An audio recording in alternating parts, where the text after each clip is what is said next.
Hello all, नमस्कार। मैं Hemant iWebs technology से। तो अगर आपके दिमाग में कोई मोबाइल एप्लीकेशन डेवलपमेंट की प्लानिंग है, चाहे वो कोई बिजनेस पर्पस के लिए हो या कोई यूटिलिटी पर्पस के लिए हो, मोबाइल एप्लीकेशन डेवलपमेंट अगर आपने मन में सोच लिया तो उसके बाद हमें एक प्रोसेस से गुजरना पड़ता है जिससे हम डिफाइन करते हैं कि हमें मोबाइल एप्लीकेशन डेवलपमेंट कैसे बनाना है। तो इस वीडियो में हम समझने की कोशिश करेंगे कि अगर हमने मोबाइल एप्लीकेशन बनवाने का सोच लिया है तो फिर अब हमें अगला प्रोसेस क्या करना चाहिए। तो मोबाइल एप्लीकेशन डेवलपमेंट के लिए जो स्टेप्स हैं वो मैं डिक्लेयर करता हूँ। सबसे पहला स्टेप है वो है मोबाइल एप्लीकेशन डेवलपमेंट की प्लानिंग करना। प्लानिंग का यहाँ पे मतलब क्या होता है? प्लानिंग का मतलब है कि आपकी मोबाइल एप्लीकेशन का क्या पर्पस है, क्या गोल है, किस चीज़ के लिए आप मोबाइल एप्लीकेशन बनवाना चाहते हैं, आपका टारगेट ऑडियंस क्या होगा, वो आपका किस तरह से आपके ऐप के ऊपर काम करेगा। तो ये सब बातों को समझने के लिए हमें मार्केट रिसर्च करना पड़ता है। मतलब जैसे सपोज करो कि हमने सोचा कि एक गेमिंग ऐप बनाते हैं, तो गेमिंग ऐप में आपको ये सोचना पड़ेगा कि वो गेमिंग ऐप किस रेंज ऑफ मार्केट को कवर करेगा, किसको वो कैटर करेगा, किस एज ग्रुप को कैटर करेगा। जैसे कुछ गेम्स होते हैं जिसमें ताश तीन पत्ती टाइप होता है, या फिर कुछ गेम्स रनिंग ऐप्स होते हैं जिसमें दौड़ने वाले होते हैं, कुछ पजल गेम होते हैं। तो ये मैंने गेम का एग्जांपल दिया। अगर मान लीजिए आप मोबाइल एप्लीकेशन के फॉर्मेट में अपने कंपनी का सॉफ्टवेयर बनवा रहे हैं तो फिर उसमें भी आपको प्लान आउट करना पड़ेगा कि वो सॉफ्टवेयर किसके लिए आप बनवा रहे हैं। क्या आप अपने यूज़र्स के लिए बनवा रहे हैं, या फिर आप अपने स्टाफ एम्प्लॉयज़ के लिए बनवा रहे हैं, या किसी और पर्पस के लिए बनवा रहे हैं, या वो पर्पस B2B है या B2C है। यानी पहला स्टेज होता है जो आपकी मोबाइल एप्लीकेशन डेवलपमेंट का है, वो है प्लानिंग फेज। और प्लानिंग फेज में हम प्राइमरली टारगेट ऑडियंस, ऐप की फंक्शनैलिटी, और उसके साथ हम ये भी पता कर लेते हैं कि हमारा इसमें कितना डिस्ट्रीब्यूशन होने वाला है, मार्केट रिसर्च क्या है, और लोगों की अंडरस्टैंडिंग और नीड्स क्या होगी, और वो लोग अगर मेरा ऐप इंस्टॉल करेंगे तो उनको क्या फ़ायदा होगा। ये प्लानिंग फेज था। जब आप प्लानिंग फेज से आगे बढ़ जाते हैं तो उसके बाद आपका दूसरा फेज आता है जिसको हम लोग बोलते हैं डिज़ाइन फेज। डिज़ाइन फेज में क्या होता है? सिंस आपने प्लानिंग बना लिया, प्लानिंग आपका डॉक्यूमेंटेड है, आपके पास प्रॉपरली स्टेप्स लिखे हुए हैं कि मेरा ऐप इस टारगेट ऑडियंस को सेट करेगा, इस टारगेट ऑडियंस में हम ये यूज़र फीचर्स यूज़ करेंगे, इससे ये काम करवाएंगे, वो इस तरह से लॉगिन करेगा। तो अब उसका एक विजुअल फॉर्मेट देना होता है। विजुअल फॉर्मेट आपका ऐप डिज़ाइनिंग कहलाता है। विजुअल फॉर्मेट में आपका कलर कॉम्बिनेशन, या किस तरह से लॉगिन सिस्टम होगा, लॉगिन सिस्टम के बाद डैशबोर्ड कैसा होगा, या उसके यूज़र्स किस तरह से देखेंगे, ये सब उसमें फॉलो होता है। तीसरा फेज होता है जब आपका पूरा स्क्रीन डिज़ाइन हो चुका होता है। मे बी वो 10 स्क्रीन का हो, 20 स्क्रीन का हो, या मल्टीपल स्क्रीन के इमेजेस हो।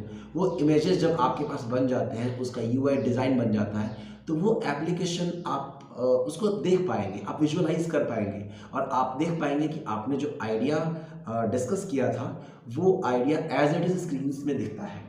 अब हम थर्ड पार्ट में आते हैं।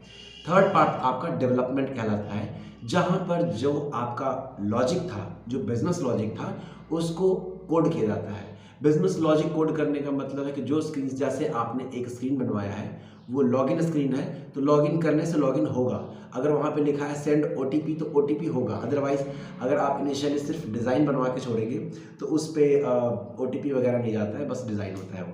तो डिज़ाइन को इम्प्लीमेंटेशन डेवलपमेंट मोड में वो एग्जैक्टली लाइव वर्किंग हो जाता है। लाइव वर्किंग का मतलब आपका जो बिजनेस लॉजिक है वो मोबाइल एप्लीकेशन उसी तरह से वर्क कर रहा होगा। जब डिज़ाइन आपने प्लानिंग कर लिया, डिज़ाइनिंग कर लिया, और उसका डेवलपमेंट हो चुका है, तो अगला पॉइंट आता है, वो है टेस्टिंग। टेस्टिंग का मतलब जैसे सबसे पहले कुछ बेसिक टेस्टिंग जैसे डेवलपर्स करके देते हैं। जो भी आपका डिज़ाइन किया है ऐप को, वो आपको टेस्टिंग करके देंगे, क्योंकि आपने पहले उनको डॉक्यूमेंटेशन दिया था तो वो टेस्टिंग करेंगे। टेस्टिंग करने के बाद वो सेकेंड राउंड आपको टेस्टिंग करने को देंगे, और आप उसके बाद जब आप अपने आप से सेटिस्फाई हो जाते हो तो उसी ऐप को आपके थर्ड पार्टी को टेस्ट करने को देते हो, जिसको हम लोग इनिशियली वाइट बॉक्स टेस्टिंग, क्योंकि वाइट बॉक्स का मतलब, टेस्टिंग का मतलब है कि जो डेवलपर है, जो प्रोग्रामर है, और उसे सब कुछ पता है कि उसने क्या कोड किया है, तो उसे पता है, फिर वो टेस्ट कर रहा है, वाइट बॉक्स टेस्टिंग। दूसरा टेस्टिंग आपका ब्लैक बॉक्स टेस्टिंग है, नहीं ग्रे बॉक्स टेस्टिंग है, जिसमें आपको पता है कि आपका प्रोजेक्ट क्या है, और लेकिन आपको ये नहीं पता है कोड क्या हुआ है, तो आप उसको टेस्ट कर रहे हैं, थोड़ा पता है थोड़ा नहीं पता है, ग्रे बॉक्स टेस्टिंग कहलाता है। और ब्लैक बॉक्स टेस्टिंग मतलब आपने किसी बिल्कुल अनोनिमस यूज़र को दे दिया, आपने उसको कहा कि आप इसको टेस्ट करके बताओ कि यार ये ऐप क्या है, क्या करता है, और अब वो एग्जैक्टली फीडबैक देगा उसके बारे में, तो आप उसके बारे में डेवलपमेंट आगे करवा सकते हैं। जब आपका मोबाइल एप्लीकेशन टेस्टिंग फेज से आगे पास हो चुका होता है, तो आपको उस मोबाइल एप्लीकेशन को डिप्लॉय करना होता है। डिप्लॉय करने का मतलब लाइव करना होता है। लाइव कहाँ किया जाता है, तो या तो अगर आपका इंटरनल सॉफ्टवेयर है तो वो एपीके के फॉर्मेट में आपको दे दिया जाता है। अगर वो आपका इंटरनल सॉफ्टवेयर या कोई मतलब इंटरनल टीम के लिए है, तो आप उसको वेबसाइट पर भी लाइव कर सकते हैं। हाउएवर जो प्रॉपर चैनल है वो है आपका गूगल प्ले स्टोर। तो गूगल प्ले स्टोर पे आपके ऐप को लाइव किया जाता है, और वहाँ से आपके यूज़र्स उस ऐप को इंस्टॉल करते हैं और यूज़ करते हैं। तो ये प्रोसेस कहलाता है डिप्लॉयमेंट। जब आपका मोबाइल एप्लीकेशन डिप्लॉयमेंट हो जाता है, यानी कि आपका आइडिया था, वो आइडिया एक डॉक्यूमेंटेड प्लानिंग में कन्वर्ट हुआ, वो डॉक्यूमेंटेड प्लानिंग डिज़ाइन के स्क्रीनशॉट्स में कन्वर्ट हुआ, डिज़ाइन के स्क्रीनशॉट्स में कन्वर्ट होने का उसका प्रॉपर डेवलपमेंट कोडिंग हुआ, और वो आपके लॉजिक को फुलफिल करता है। उसके बाद उसका टेस्टिंग हुआ, टेस्टिंग के बाद उसका डिप्लॉयमेंट हुआ, यानी लाइव गूगल प्ले पे हो गया, और उसके बाद जो लास्ट पार्ट बचता है और वो कंटिन्यूस पार्ट है, वो है उस ऐप का मेंटेनेंस। मेंटेनेंस में जैसे वर्जनिंग कंट्रोल, या फिर आपके यूज़र के फीडबैक के अकॉर्डिंग आपके ऐप को चेंज करना, क्योंकि आपका मोबाइल एप्लीकेशन है, अगर यूज़र के अकॉर्डिंग नहीं होगा तो वो एक सफल ऐप नहीं हो सकता। मोबाइल एप्लीकेशन डेवलपमेंट अपने आप में एक बहुत ही मतलब अच्छा प्रोसेस है, और इसमें आपको iWebs टेक्नोलॉजी पूरी तरह से मदद करती है।